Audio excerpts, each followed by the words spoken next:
नमस्कार साथियों। कोविड-19 का दौर चल रहा है। महामारी भयंकर रूप ले चुकी है। हमें सुरक्षित रहना है, घर पे रहना है, जीवन बचाना है, अपनों को बचाना है।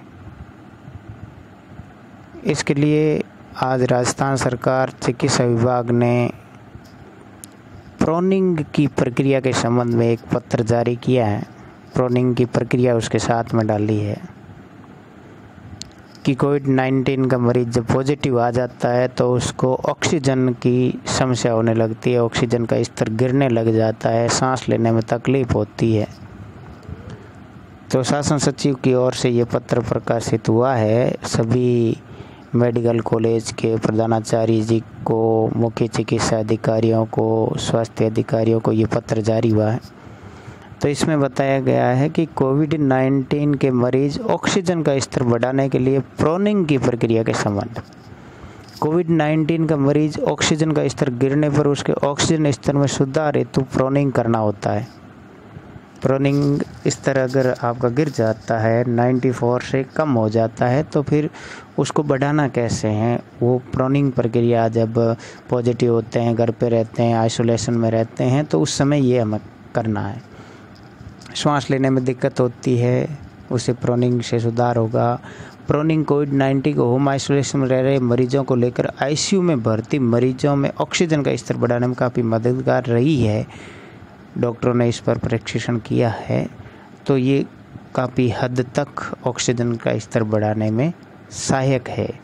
तो प्रोनिंग की प्रक्रिया क्या है उसके बारे में आप विस्तार से देखिए।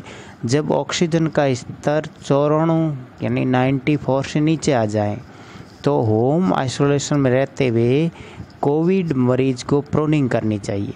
प्रोनिंग की ये स्थिति वेंटिलेशन में सुधार करके मरीज की जान बचा सकती है। कोविड-19 मरीज जो होम आइसोलेशन में हैं उन्हें सांस लेने में तकलीफ हो सकती है। देश में कोविड-19 मरीज की संख्या तेज़ी से बढ़ रही है। यदि मरीज को सांस लेने में दिक्कत हो तो वह प्रोनिंग तरीका अपना सकता है। प्रोनिंग काफ़ी मददगार है, इससे आपका ऑक्सीजन लेवल बढ़ेगा। तो प्रोनिंग शुरू करने से पहले प्रोनिंग की पोजीशन सांस लेने में आराम और ऑक्सीजन सुधार करने के लिए मेडिकली प्रूव्ड है। डॉक्टरों ने इसको अप्रूव किया है, मेडिकली रूप से इसको सही माना गया है। तो आप इस प्रक्रिया को अपनाइए और अपना ऑक्सीजन स्तर बढ़ाइए। इसमें मरीज को पेट के बल लेटाया जाता है, पेट के बल उल्टे लेट जाओ। ये प्रक्रिया 30 मिनट से 2 घंटे की होती है। इसे करने से फेफड़ों में रक्त का संचार बेहतर होता है, जिससे ऑक्सीजन फेफड़ों में आसानी से पहुंचती है और फेफड़े अच्छे से काम करने लगते हैं। ऑक्सीजन में इस प्रक्रिया को 80% तक सफल माना जा रहा है। तो कैसे करें प्रोनिंग? प्रक्रिया क्या है इसकी? तो प्रोनिंग के लिए लगभग 4 से 5 तकिए की ज़रूरत होती। तकिए मुलायम होने चाहिए, कठोर तकिए नहीं होने चाहिए।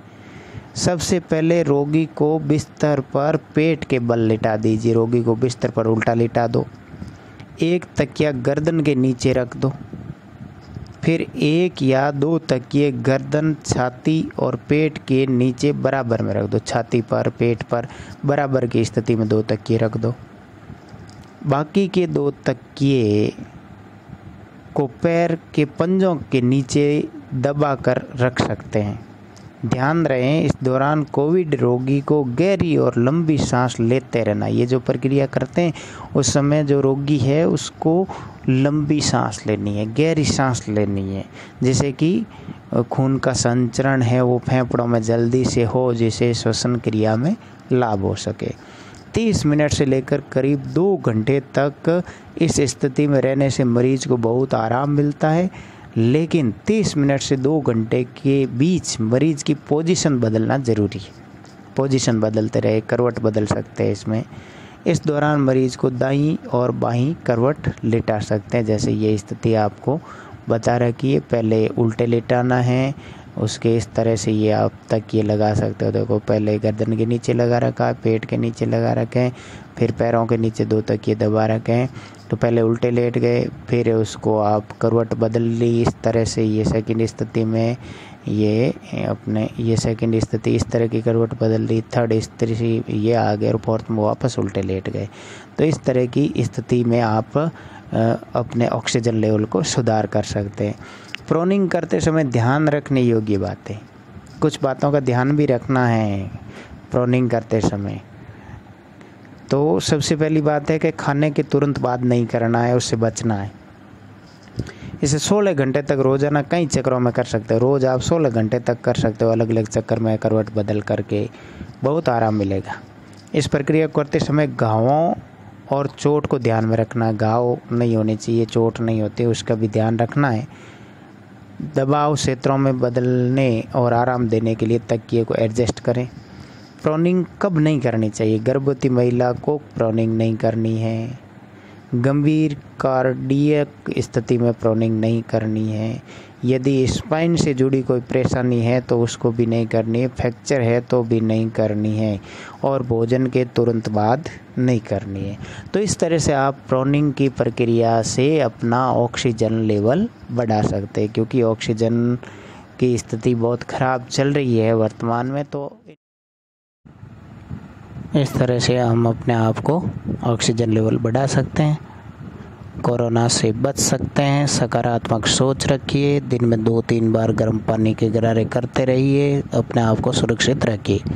अति आवश्यक हो तो ही घर से बाहर निकलें। ये कठिन दौर भी गुजर जाएगा और हम पहले की तरह आराम से खुलकर जिएंगे। हमेशा सकारात्मक सोच रखें, निराश नहीं हो, हताश नहीं हो। धन्यवाद।